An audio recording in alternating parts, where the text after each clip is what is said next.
अनंत कोटि ब्रह्मांड नायक राजा धीराज योगीराज परब्रह्म श्री सच्चिदानंद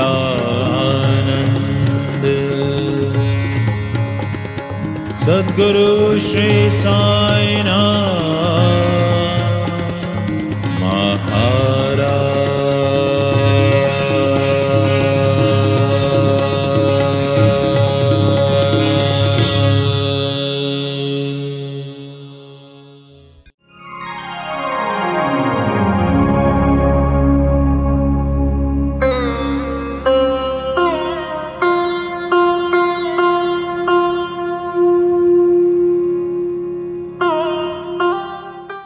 पूरा का पूरा कारवां चावड़ी के दरवाजे पर जाकर के रुक जाता। बाबा सबसे पहले चावड़ी के अंदर जाते। बाबा बैठते, वहां पर उनकी षोडशोपचार पूजा होती और तात्या पाटिल चिलम सुलगा करके बाबा के मुख में रखते। आज भी तात्या पाटिल के वंशज प्रत्येक गुरुवार बाबा की पालकी के साथ मस्जिद माई से चावड़ी जाते हैं और बाबा के वहां पीतांबर में ढके हुए चित्र को चिलम लगाते हैं। और आज भी उस चिलम से जो बाबा के चेहरे पर, बाबा के अधरों पर लगाई जाती है, चित्र के अधरों पर लगाई जाती है, बाकायदा 3 कश उठते हुए दिखते हैं। और किसी और की बात छोड़िए, ये दृश्य मैंने स्वयं अपनी आंखों से देखा है। इससे जागृत देव हमको और कौन सा चाहिए।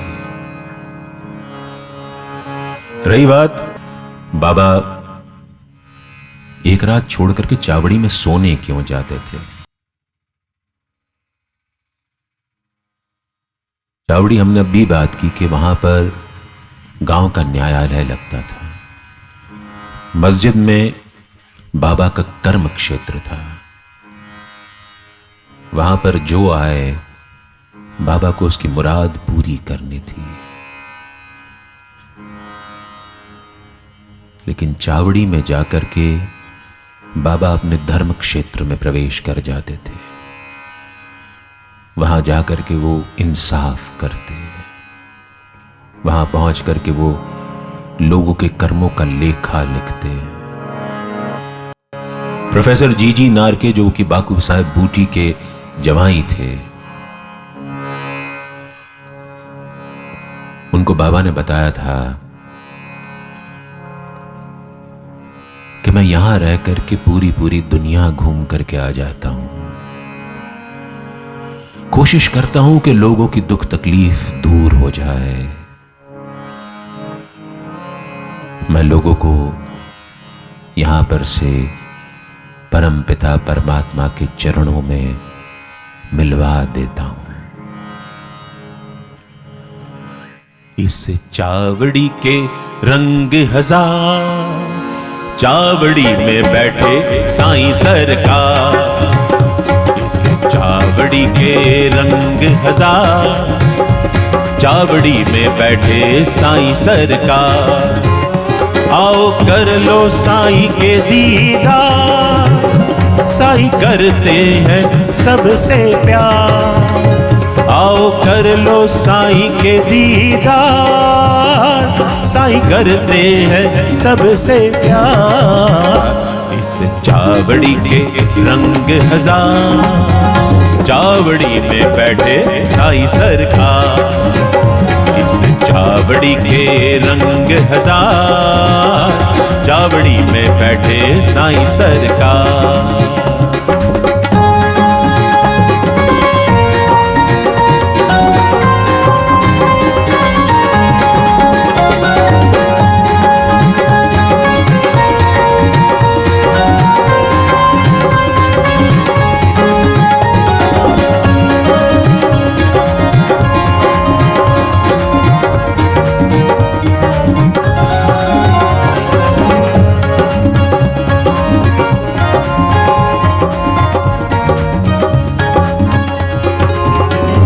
चावड़ी में आते सोन साई, सात बालकी के सब नर नारी। इस चावड़ी में आते सोन साई, सात बालकी के सब नर नारी। आज छाई है, आज छाई है मस्ती बहार, चावड़ी में बैठे साईं सरकार। आज छाई है मस्ती बहार, चावड़ी में बैठे साईं सरकार। आओ कर लो साईं के दीदार, साईं करते हैं सबसे प्यार। आओ कर लो साईं के दीदार, साईं करते हैं सबसे प्यार। इस चावड़ी के रंग हजार, चावड़ी में बैठे साईं सरकार।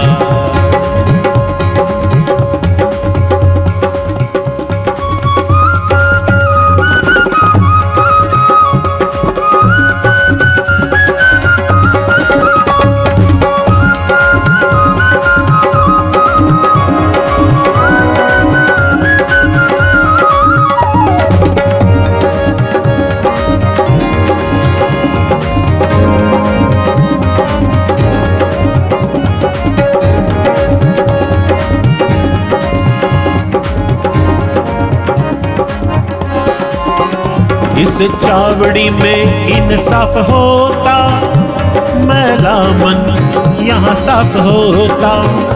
इस चावड़ी में इंसाफ होता, मैला मन यहाँ साफ होता। मेरे साईं का, मेरे साईं का यह दरबार, चावड़ी में बैठे साईं सरकार। मेरे साईं का ये है दरबार, चावड़ी में बैठे साईं सरकार। आओ कर लो साईं के दीदार, साईं करते हैं सबसे प्यार। आओ कर लो साईं के दीदार, साईं करते हैं सबसे प्यार।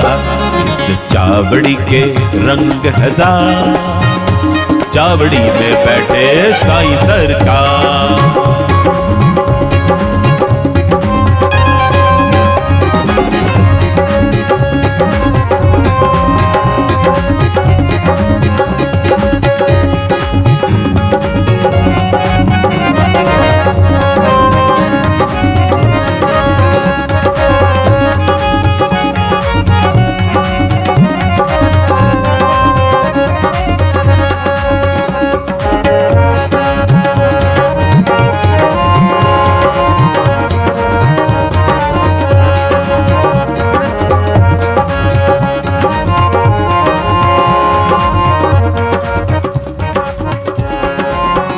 इस चावड़ी में किस्मत बदलती, आई घात यहाँ सर से टलती। इस चावड़ी में किस्मत बदलती, आई घात यहाँ सर से टलती। मेरे साईं है, मेरे साईं है परवरदिगार, चावड़ी में बैठे साईं सरकार। मेरे साईं हैं परवरदिगार, चावड़ी में बैठे साईं सरकार। आओ कर लो साईं के दीदार, साईं करते हैं सबसे प्यार। आओ कर लो साईं के दीदार, साईं करते हैं सबसे प्यार। इस चावड़ी के रंग हजार, चावड़ी में बैठे साईं सरकार। इस चावड़ी के रंग हजार, चावड़ी में बैठे साईं सरकार। चावड़ी में बैठे साईं सरकार, चावड़ी में बैठे साईं सरकार।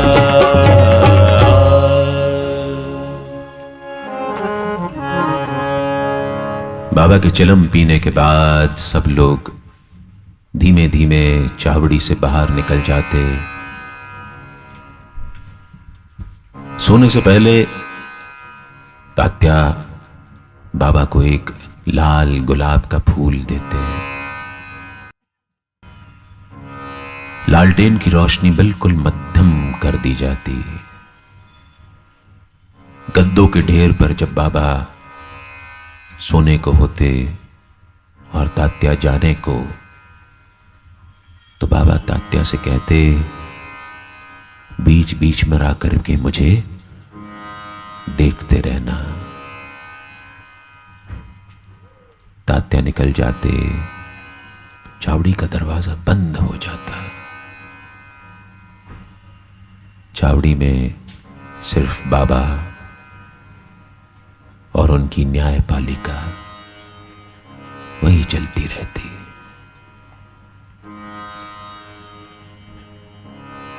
शिरडी को अब बाबा की आदत लग गई थी। कोई बड़ी बात नहीं कि न जाने कितने लोग वहां पर उस वक्त ऐसे होंगे जिनकी सांसों में साईं का नाम चलता रहता होगा। श्यामा के तो खर्राटों में भी बाबा का नाम सुनाई देता था। जब वो सोते और खर्राटे लेते तो साईं साईं लोगों को सुनाई देता। ऐसे ही एक दिन दोपहर में श्यामा वाड़े में सो रहे थे। बापू साहब बूटी भी बगल में नींद में थे। श्यामा को एक स्वप्न हुआ।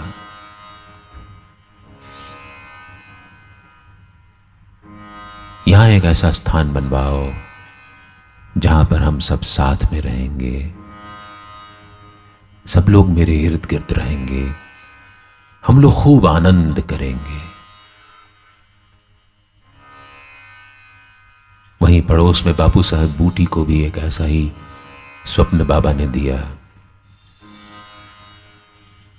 यहां एक वाड़ा बनवाओ, मैं खुद आकर के उस वाड़े में रहूंगा,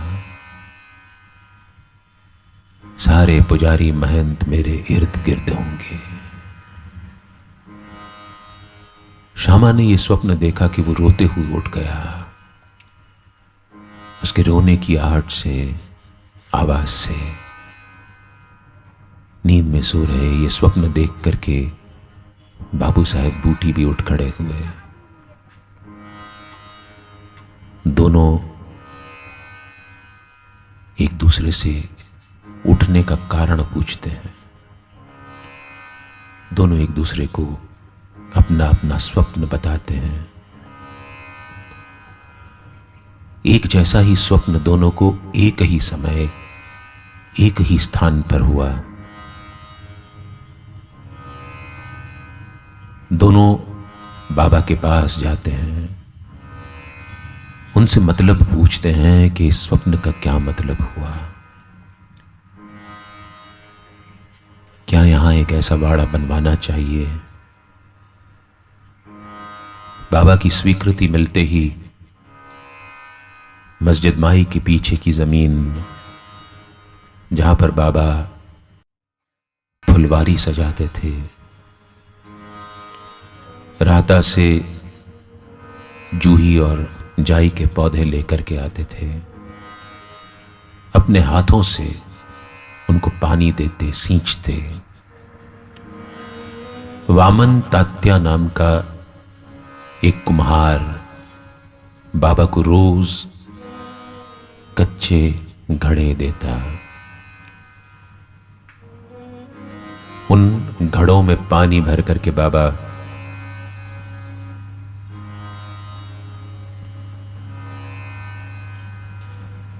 मटकों को जमीन पर रख देते।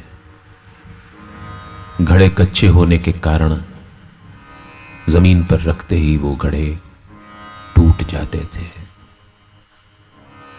मिट्टी का सफर मिट्टी तक। वो जमीन नागपुर के करोड़पति सेठ बापू साहेब बूटी ने मोल ले ली थी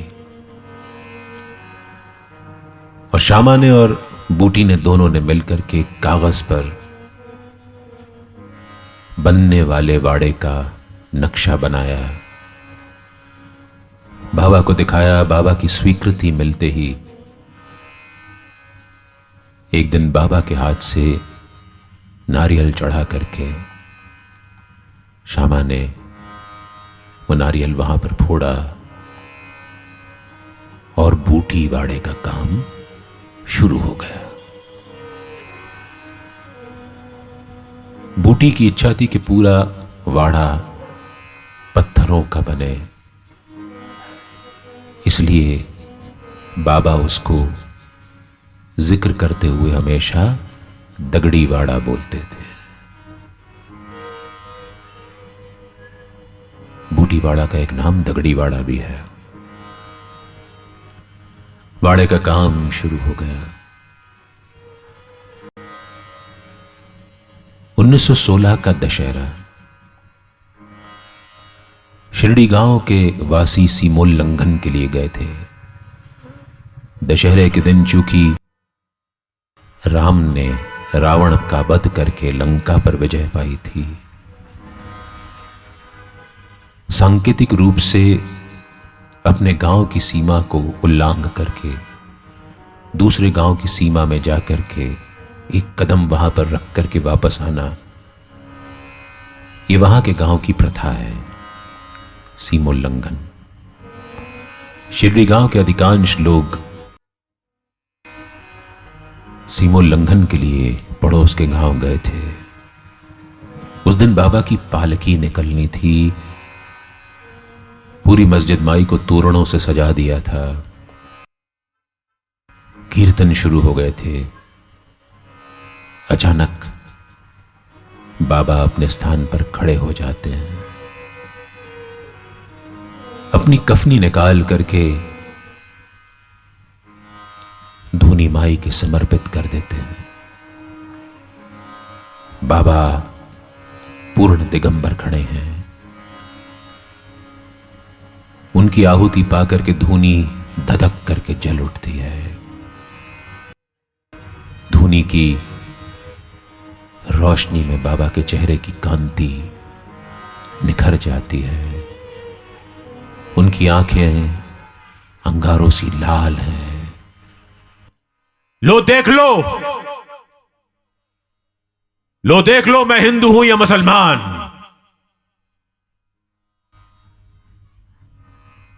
कहकर के बाबा गुस्से में खड़े हो जाते हैं। उनकी गर्जना पूरे गांव में सुनाई देती है। किसी की हिम्मत नहीं है कि ऊपर जा सके। बाबा का रौद्र रूप देख करके लोग दौड़ करके वहां आते हैं और पाते हैं कि बाबा दिगंबर धूनी के सामने खड़े हैं। लोगों को लगता है कि आज शायद पालकी निकल नहीं पाएगी।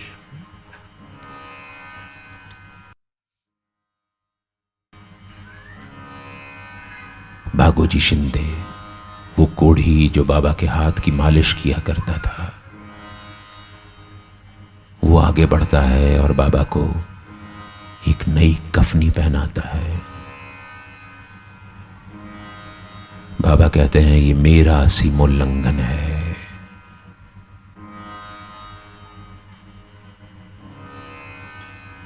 नई कफनी धारण करके बाबा अपने स्थान पर शांत होकर के बैठ जाते हैं। उनके शांत होते ही पालकी की तैयारियां फिर शुरू कर दी जाती हैं और पालकी हमेशा की तरह निकलती है। शिरडी गांव का रामचंद्र पाटिल, उसको कई दिनों से बुखार आ रहा था। बहुत इलाज किया लेकिन उसका बुखार उतर नहीं रहा था। कई दिनों से बुखार में तप रहा, निढाल। वो रात में सो रहा होता है तो देखता है कि बाबा उसके सिरहाने खड़े हैं। बाबा उससे कहते हैं, तेरी हुंडी वापस ले ली गई है, लेकिन मुझे चिंता है तात्या की, जो 2 साल बाद दशहरे के दिन अपने प्राण त्याग देगा।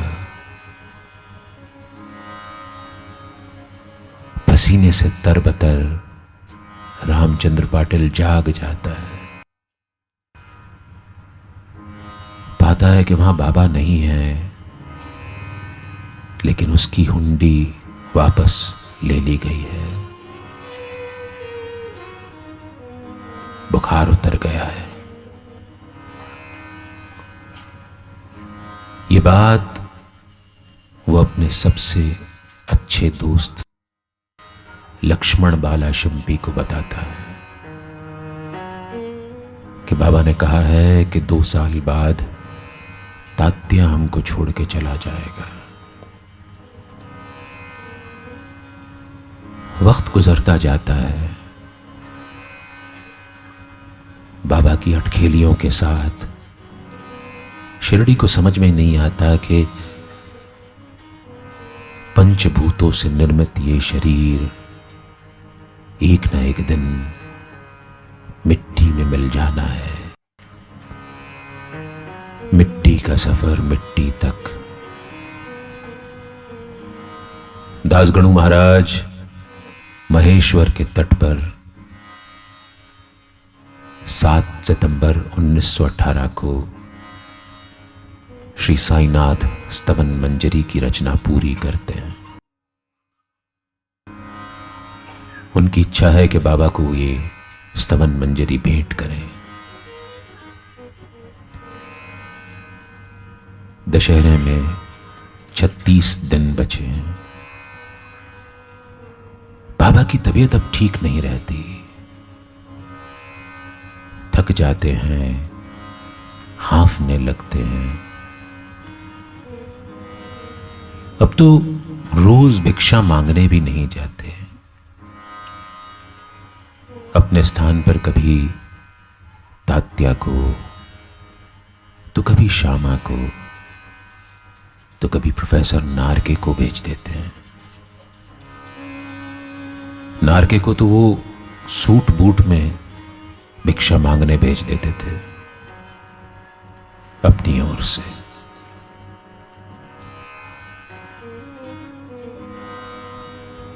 दशहरे को कोई 10 दिन बचे हैं। 1918 वाड़ा यहां समाप्ति की ओर है। श्यामा बाबा के पास आते हैं कि बाबा, बूटी की इच्छा है कि वाड़े के मध्य में एक चबूतरा बनाया जाए जिस पर कृष्ण भगवान की मूर्ति स्थापित की जाए। बाबा आज्ञा दे देते हैं।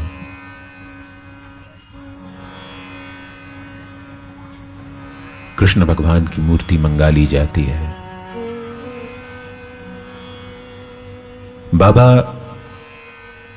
मालेगांव के फकीर बड़े बाबा के बेटे को बुला करके एक हार और कुछ रुपए दे करके कहते हैं कि जा नांदेड़ के एक संत के पास चला जा। नाम बताते हैं और ये हार और ये रुपए उनको दे करके बोलना कि 9वें महीने के 9वें रोज अल्लाह मियां अपनी रोशनी बुझा देंगे। और ये जो पैसे हैं, इससे उनसे कहना कि मौलू कर लें। फकीरों के गुजरने के बाद, उनकी जोत परम जोत में मिल जाने के बाद जो भोज कराया जाता है वो मौलू कहलाता है। इधर बाबा मस्जिद में वजह साहब को राम विजय पढ़ने की आज्ञा देते हैं। वजह 1 सप्ताह में राम विजय की पूरी आवृत्ति कर लेते हैं।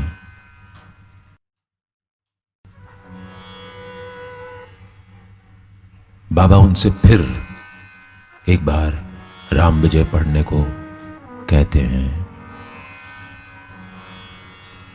3 दिन तक लगातार पढ़ने के बाद वो थक जाते हैं। अब उनसे पढ़ते नहीं बन रहा है। 15 अक्टूबर 1918 दशहरे का दिन। आज बाबा ने न तो सवेरे की आरती में और ना ही दोपहर की आरती में अपनी आंखें खोली है। सवेरे से वो खांस रहे हैं, खांसने के साथ साथ उनके मुंह से खून निकल रहा है। उधर कुछ दिनों से तात्या की तबीयत भी खराब बताई गई थी।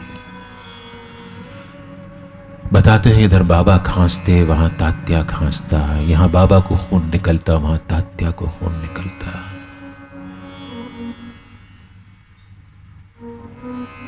दोपहर की आरती के बाद आज बाबा ने किसी को अपने हाथों से ऊदी भी नहीं दी। निढाल से अपने आसन पर पीठ लगा करके अधलेटी हालत में बैठे हुए हैं। किसी अनिष्ट की संभावना से, आशंका से वहां मौजूद बूटी, काका साहब दीक्षित, नाना साहब चांदोरकर, कोई वहां से हिलना नहीं चाहता। लेकिन बाबा उस हालत में इन लोगों को डांट करके भगा देते हैं कि जाओ तुम लोग खाना खा के आ जाओ, मैं यहीं पर हूं।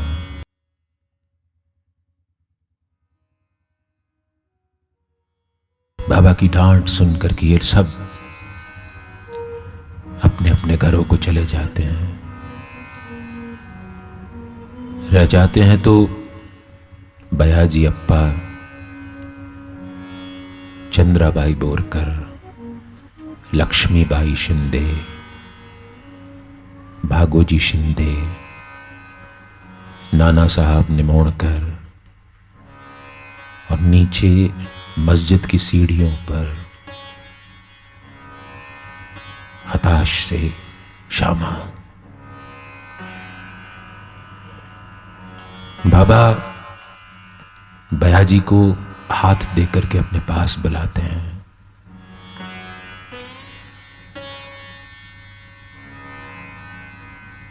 बाबा उनसे इशारा करते हैं, बयाजी उनको अपनी बाहों में ले लेते हैं।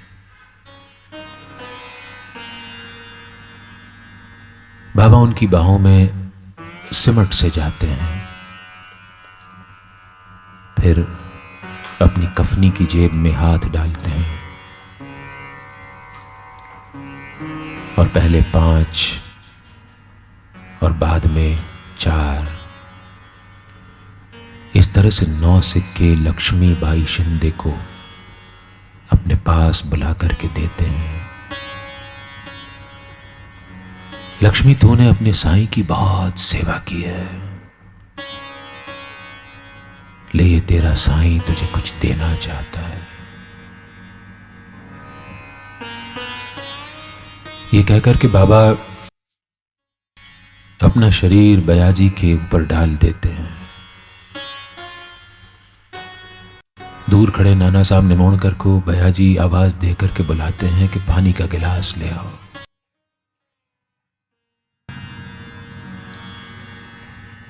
नाना साहब पानी का गिलास लेकर के आते हैं, बाबा के मुंह में डालते हैं। बाबा बयाजी से कहते हैं, मुझे यहां से ले चलो, मुझे वाड़े में ले चलो, मुझे यहां पर अच्छा नहीं लगता। निमोणकर का डाला हुआ पानी बाबा के मुख से एक तरफ से बाहर निकल जाता है।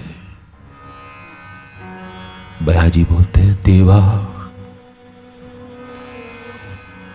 बाबा समाधि ले चुके थे।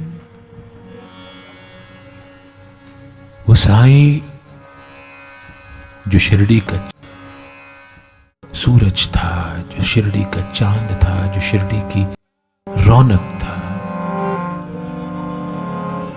वो साईं अब नहीं था। खबर जंगल में आग की तरह चारों तरफ फैल गई। जिसको ही पता चला वो दौड़ करके मस्जिद की ओर आ गया। मस्जिद में पैर रखने की जगह नहीं थी। लोग अपना सर पकड़ करके रो रहे थे। पूरा शिरडी गांव मानो पूरा शिरडी गांव मर गया था। वो साईं जिसकी गर्जना से उस गांव की रौनकें थी, वो गर्जना खत्म हो गई थी। किसी को कुछ समझ में नहीं आ रहा था। कभी किसी ने सोचा नहीं था कि ऐसा भी हो सकता है, हमारा साईं हमको छोड़ करके जा सकता है।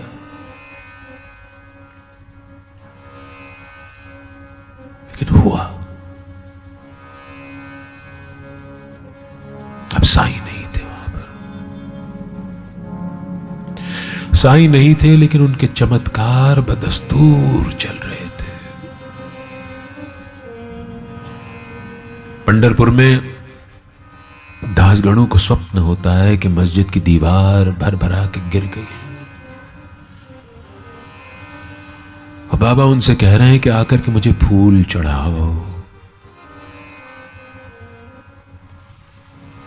शिरडी गांव के पुरोहित लक्ष्मण मामा को स्वप्न होता है। बाबा उससे कहते हैं, जोग तो समझता है मैं मर गया, तू आकर के मेरी आरती कर। सवेरे पांव फटते ही लक्ष्मण मामा आरती का सामान लेकर के मस्जिद में जाते हैं। बाबा के ऊपर सफेद चादर ओढ़ाई हुई है। उनके चेहरे पर से चादर हटा करके लक्ष्मण बाबा काकड़ आरती करते हैं।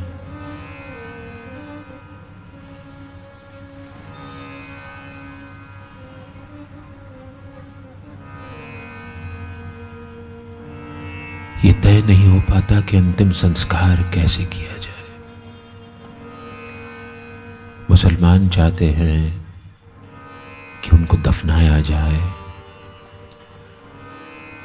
हिंदू चाहते हैं कि अंतिम संस्कार दाह कर्म करके किया जाए। मत विभाजन होता है। पाया जाता है कि बाबा को समाधि दी जाए।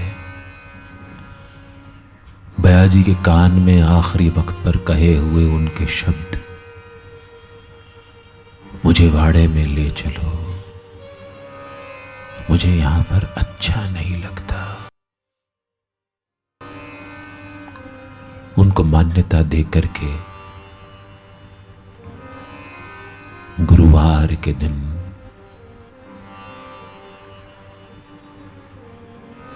पूरे गाजे बाजे के साथ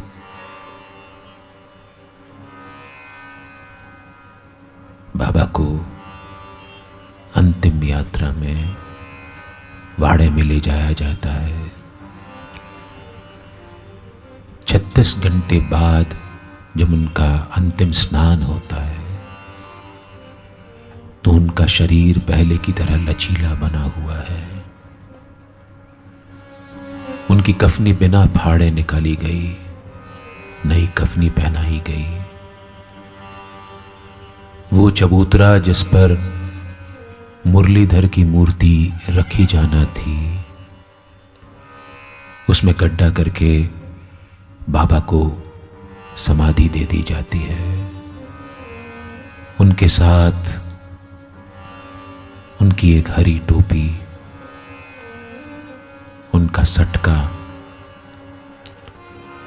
वो ईंट जो कुछ वक्त पहले माधव फासले से सफाई होने पर टूट गई थी,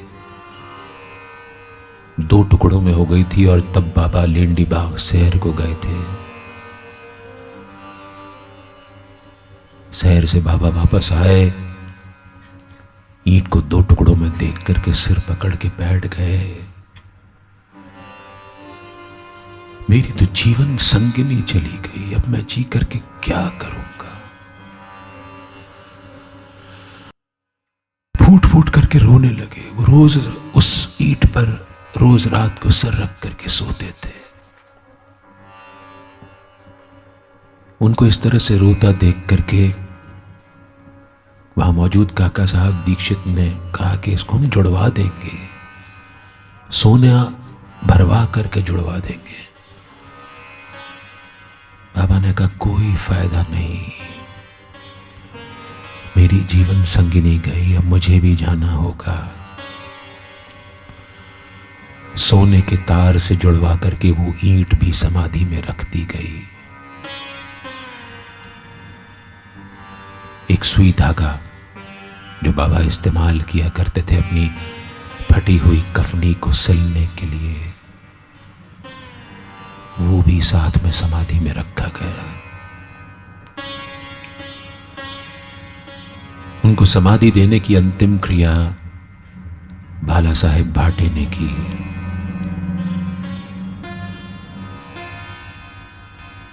चबूतरे में वापस मिट्टी भरने का काम शुरू हो गया। वो साईं जो शिरडी की रौनक हुआ करता था,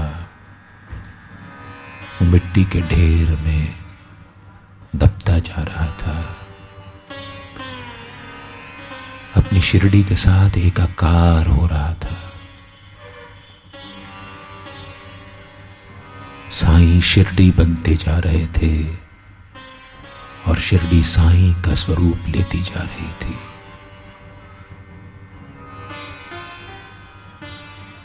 आज जब बाबा को गए हुए इतने साल हो गए,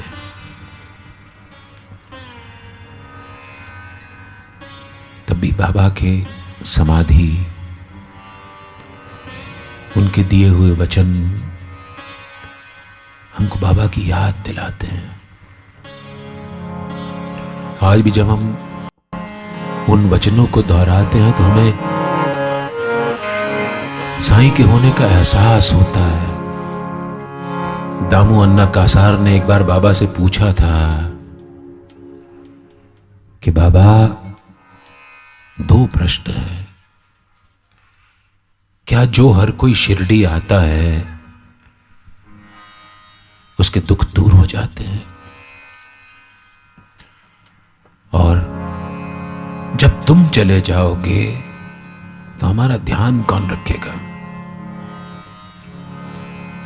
तब बाबा ने बड़ा सुंदर सा उत्तर दिया था।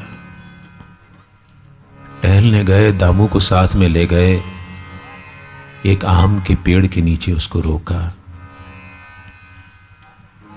ये देखो कितने बौरों से लदा हुआ है ये आम का पेड़। कुछ बौर यूं ही झड़ जाएंगे, जो बचेंगे उनमें से कुछ आंधी तूफान का सामना ना कर पाएंगे और झड़ जाएंगे। इतने असंख्य बौरों में से बहुत थोड़े से बचेंगे जो आम बन पाएंगे। ऐसे ही हर भक्त होता है बौरों की तरह।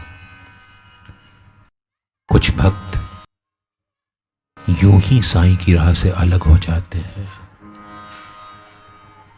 कुछ साईं की परीक्षाओं का अंधड़ सहन नहीं कर पाते और राह से भटक जाते हैं। बहुत थोड़े से भक्त वो होते हैं जिनके दुख बाबा दूर कर देते हैं, जो बाबा की राह पर डिगे रहते हैं।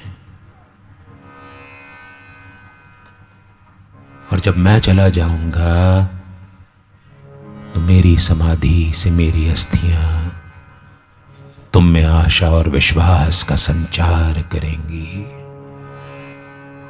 ये तुम्हारे साथ बोलेंगी, खेलेंगी और तुम्हें सांत्वना देगी। बाबा के जो 11 वचन हैं, उनमें भी दूसरे और चौथे में इसी समाधि का जिक्र आता है। आइए हम सब मिल करके बाबा के 11 वचनों को दोहराते हैं और बाबा के उन वचनों की सत्यता को महसूस करते हैं। साईं राम, साईं राम, साईं राम, मेरे साईं राम। साईं राम, साईं राम, साईं राम, मेरे साईं राम। साईं राम, साईं राम, साईं राम, मेरे साईं राम। साईं राम, साईं राम, साईं राम, मेरे साईं राम। साईं राम, साईं राम, साईं राम, मेरे साईं राम। साईं राम, साईं राम, साईं राम, मेरे साईं राम। जो शिरडी में आएगा, आपद दूर भगाएगा।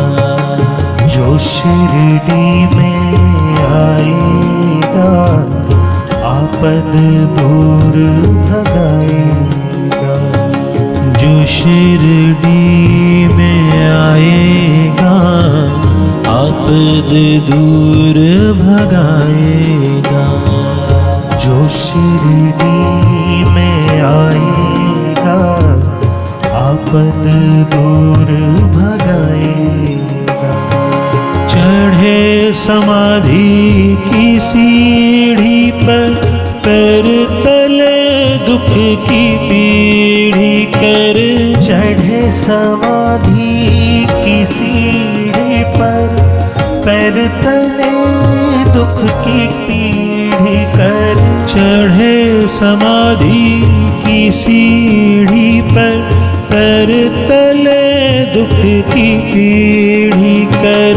चढ़े समाधि की सीढ़ी पर, पैर तले दुख की पीढ़ी कर। त्याग शरीर चला जाऊंगा, भक्त हेतु दौड़ाऊंगा। त्याग शरीर चला जाऊंगा, भक्त हेतु दौड़ा आऊंगा। त्याग शरीर चला जाऊंगा, भक्त हेतु दौड़ा आऊंगा। त्याग शरीर चला जाऊंगा, भक्त है तो दौड़ा आऊंगा। मन में रखना दृढ़ विश्वास, करे समाधि पूरी आस। मन में रखना दृढ़ विश्वास, करे समाधि पूरी आस। मन में रखना दृढ़ विश्वास, करे समाधि पूरी आस। मन में रखना दृढ़ विश्वास, करे समाधि पूरी आस। मुझे सदा जीवित ही जानो, अनुभव करो सत्य पहचानो। मुझे सदा जीवित ही जानो, अनुभव करो सत्य पहचानो। मुझे सदा जीवित ही जानो, अनुभव करो सत्य पहचानो। मुझे सदा जीवित ही जानो, अनुभव करो सत्य पहचानो। मेरी शरण आ खाली जाए, हो तो कोई मुझे बताए। मेरी शरण आ खाली जाए, हो तो कोई मुझे बताए। मेरी शरण आ खाली जाए, हो तो कोई मुझे बताए।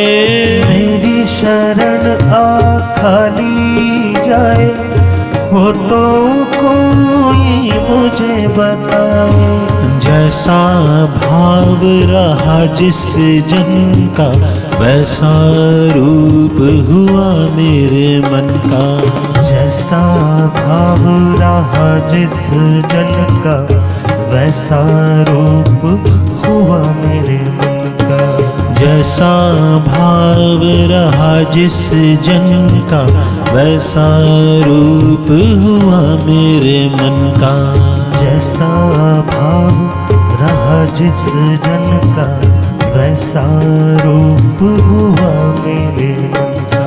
भार तुम्हारा मुझ पर होगा, वचन न मेरा झूठा होगा।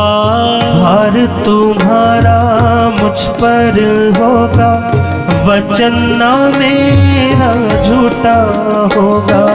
भार तुम्हारा मुझ पर होगा, वचन न मेरा झूठा होगा।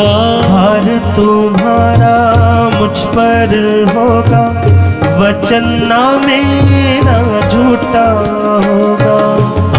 सहायता लो भरपूर, जो मांगा वो नहीं है दूर। सहायता लो भरपूर, जो मांगा नहीं है दूर।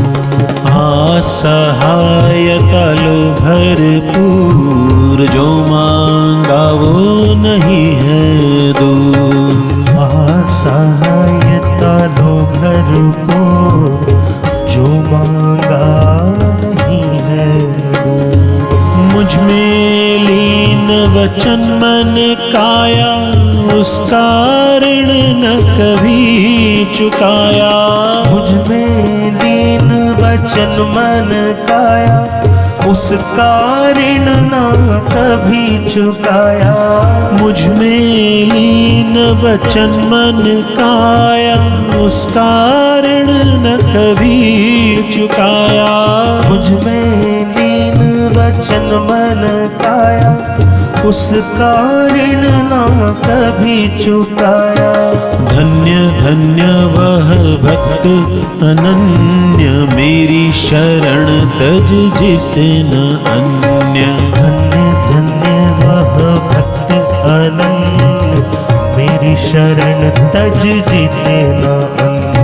धन्य धन्य वह भक्त अनन्य, मेरी शरण तज जिसे न अन्य। धन्य धन्य वह भक्त अनन्य, मेरी शरण तज जिसे न अन्य। साईं राम साईं राम, साईं राम मेरे साईं राम। साईं राम साईं राम, साईं राम मेरे साईं राम। मेरे साईं राम, साईं राम मेरे साईं राम, मेरे साईं राम। मेरे साईं राम।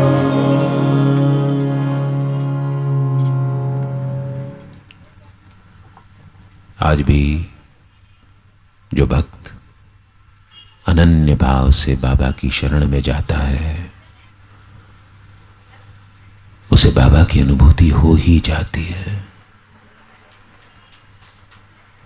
हर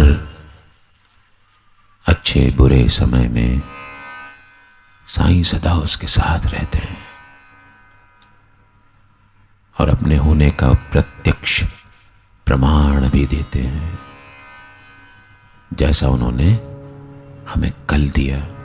साईं तेरे संग से जीवन संभल गया।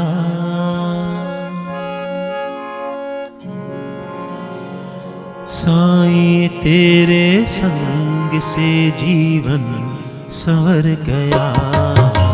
साईं तेरे संग से जीवन संभल गया। साईं तेरे संग से जीवन संवर गया। साईं तेरे संग से जीवन संभल गया। साईं तेरे संग से जीवन संवर गया। साईं तेरे संग से जीवन संभल गया। साईं तेरे संग से जीवन संवर गया। ऐसा रंगा साईं ने मेरा रंग बदल गया। ऐसा रंगा साईं ने मेरा रंग बदल गया। ऐसा रंगा साईं ने मेरा रंग बदल गया। साईं तेरे संग से जीवन संभल गया। साईं तेरे संग से जीवन संवर गया। साईं तेरे संग से जीवन संभल गया। साईं तेरे संग से जीवन संवर गया।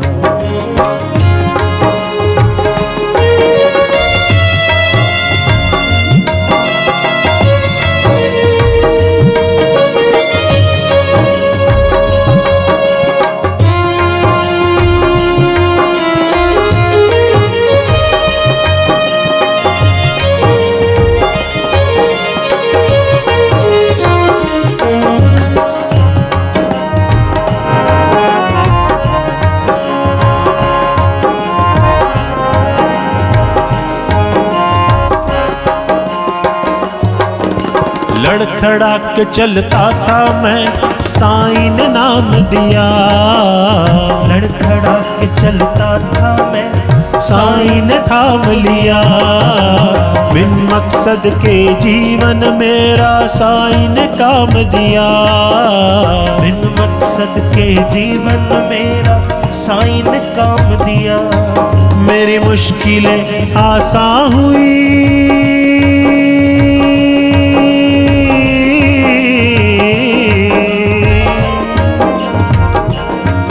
मेरी मुश्किलें आसान हुई जो साईं का नाम लिया। मेरी मुश्किलें आसान हुई जो साईं का नाम लिया। साईं तेरे संग से जीवन संभल गया। साईं तेरे संग से जीवन संवर गया। साईं तेरे संग से जीवन संभल गया। साईं तेरे संग से जीवन संवर गया।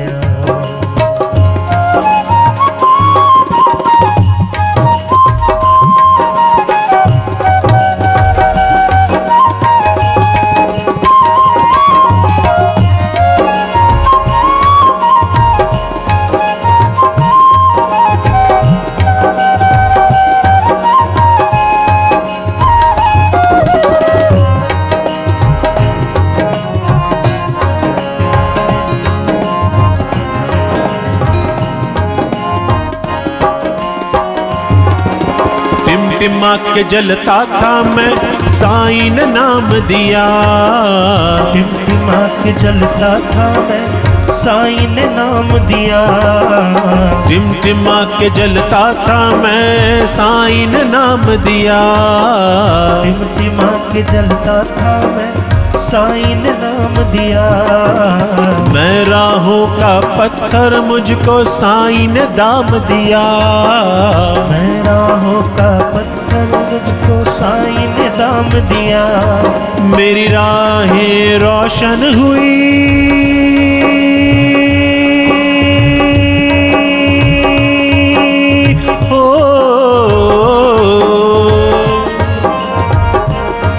मेरी राहें रोशन रोशन हुई जो साईं का ध्यान किया। मेरी राहें रोशन हुई जो साईं का ध्यान किया। साईं तेरे संग से जीवन संभल गया। साईं तेरे संग से जीवन संवर गया। साईं तेरे संग से जीवन संभल गया। साईं तेरे संग से जीवन संवर गया। ऐसा रंगा साईं ने मेरा रंग बदल गया। ऐसा रंगा साईं ने मेरा रंग बदल गया। ऐसा रंगा साईं ने मेरा रंग बदल गया। गया साईं तेरे संग से जीवन संभल गया। साईं तेरे संग से जीवन संवर गया। साईं तेरे संग से जीवन संभल गया। साईं तेरे संग से जीवन संवर गया। कौन कहता है साईं नाथ आते नहीं। कौन कहता है साईं नाथ आते नहीं। कौन कहता है साईं नाथ आते नहीं। कौन कहता है साईं नाथ आते नहीं। इन भक्तों की तरह तुम बुलाते नहीं। इन भक्तों की तरह तुम बुलाते नहीं। इन भक्तों की तरह तुम बुलाते नहीं। इन भक्तों की तरह तुम बुलाते नहीं। कौन कहता है साईं मेरे नाचते नहीं। कौन कहता है साईं मेरे नाचते नहीं। कौन कहता है साईं मेरे नाचते नहीं। कौन कहता है साईं मेरे नाचते नहीं। इन भक्तों की तरह तुम नचाते नहीं। इन भक्तों की तरह तुम नचाते नहीं। घालिन लोटांगण बनीन चरणम डोळ्या निपाहिन रूपम तुझे। प्रेमे आलिंगिन आनंद पूजिन भावे ओवालिन मणे नमः। त्वमेव माता च पिता त्वमेव त्वमेव बन्धुश्च त्वमेव त्वमेव वेद्यां द्रविणं त्वमेव सर्वं मम देवदेव। कायेन वाचा मनसेन्द्रियैर्वा बुद्ध्यात्मना वा प्रकृति स्वभावं करोति यद्यत् सकलं परस्मै नारायणायति समर्पयामि। अच्युतं केशवं रामनारायण कृष्ण दामोदरं वासुदेवं श्रीधरं माधवं गोपिका वल्लभं जानकी नायकं रामचन्द्रं। हरे राम राम राम हरे हरे। हरे कृष्ण कृष्ण कृष्ण हरे हरे। हरे राम राम हरे हरे। हरे कृष्ण कृष्ण हरे राम राम हरे हरे। हरे कृष्ण कृष्ण कृष्ण हरे हरे। हरे राम राम हरे हरे। हरे कृष्ण कृष्ण कृष्ण हरे हरे। भला करो इन भक्तों का तुम भला करो। भला करो इन भक्तों का तुम भला करो। भला करो भक्तों का तुम भला करो। भला करो इन भक्तों का तुम भला करो। भला करो इन भक्तों का तुम भला करो। भला करो इन भक्तों का तुम भला करो। भला करो इन भक्तों का तुम भला करो। भला करो इन भक्तों का तुम भला करो।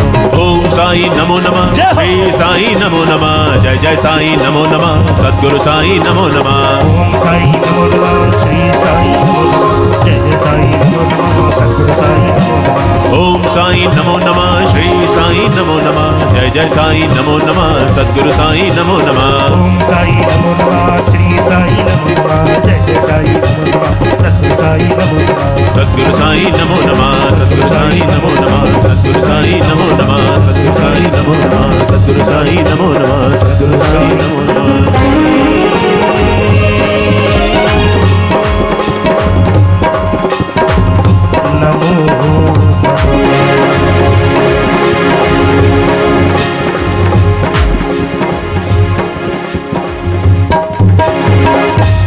कौन कहता है साईं मेरे आते नहीं। साईं तो आते हैं मगर तुम बुलाते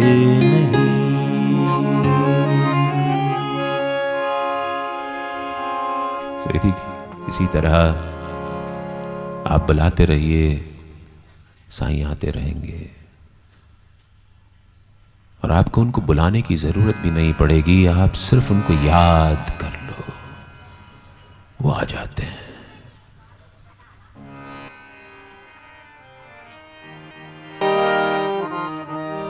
थोड़ा ध्यान लगा, साईं दौड़े दौड़े आएंगे। थोड़ा ध्यान लगा, साईं दौड़े दौड़े आएंगे। थोड़ा ध्यान लगा, साईं दौड़े दौड़े आएंगे। थोड़ा ध्यान लगा, साईं दौड़े दौड़े आएंगे। तुझे गले से लगाएंगे। अखियां मन की खोल, अखियां मन की खोल, तुझको दर्शन वो कराएंगे। अखियां मन की खोल, तुझको दर्शन वो कराएंगे।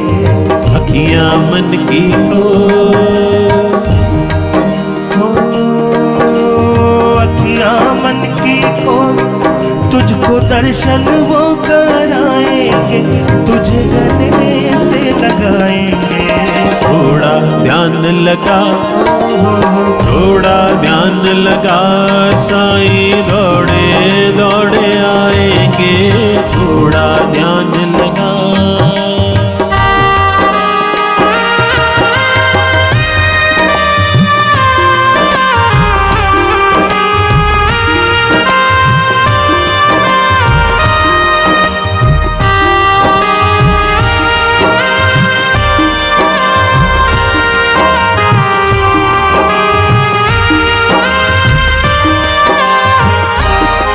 मुनियों ने ऋषियों ने गुरु शिष्य महिमा का किया गुणगान है। मुनियों ने ऋषियों ने गुरु शिष्य महिमा का किया गुणगान। मेरे साईं की आंखों में दिखती सकल सृष्टि, लिखे भगवान है। मेरे साईं की आंखों में दिखती सकल सृष्टि, दिखे भगवान। हो पूरा है विश्वास, पूरा है विश्वास, मेरे पाप वो जलाएंगे। पूरा है विश्वास, पूरा है विश्वास, मेरे पाप वो जलाएंगे। मुझे गले से लगाएंगे। थोड़ा ध्यान लगा, थोड़ा ध्यान लगा, साईं दौड़े दौड़े आएंगे। थोड़ा ध्यान लगा, थोड़ा ध्यान लगा, साईं दौड़े दौड़े आएंगे। तुझे गले से लगाएंगे। अखियां मन की खोल, अखियां मन की खोल, तुझको दर्शन वो कराएंगे। अखियां मन की खोल, ओ अखियां मन की खोल, तुझको दर्शन वो कराएंगे। तुझे गले से लगाएंगे। थोड़ा ध्यान लगा, थोड़ा ध्यान लगा, साईं दौड़े दौड़े आएंगे। थोड़ा ध्यान लगा, थोड़ा ध्यान लगा, थोड़ा ध्यान लगा। बस थोड़ा सा ध्यान और बाबा आ जाएंगे। बस अब कथा को यहीं पर विराम देते हैं, क्योंकि कथा कभी समाप्त नहीं होती। आज ये कथा यहाँ पर विराम लेगी और फिर चल पड़ेगी अपने अगले बुलावे पर, अगले स्थान पर, साईं की अनुभूति, साईं के आशीर्वाद को लेकर के। ये कथा प्रार्थना करती है कि आपके जीवन में सदा खुशियों का भंडार भरा रहे, बाबा की छत्र छाया पर हमेशा बनी रहे, दुख दर्द आपको छू करके भी ना जाए। आप यूं ही साईं से पाते रहें और पा करके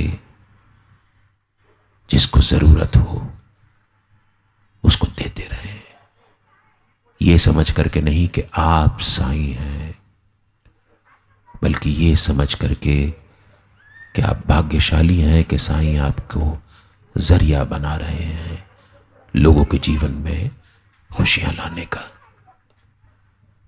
जब भी कभी हिम्मत टूटे, मन टूटे, दिल छोटा हो, ऐसा लगे कि राह नहीं मिल रही है, दोहराते रहिए, बाबा भली कर रहे, बाबा भली कर रहे। इस चावड़ी के रंग हजार, चावड़ी में बैठे साईं सरकार, आओ कर लो साईं के दीदार, साईं करते हैं सबसे प्यार। इस चावड़ी के रंग हजार, चावड़ी में बैठे साईं सरकार।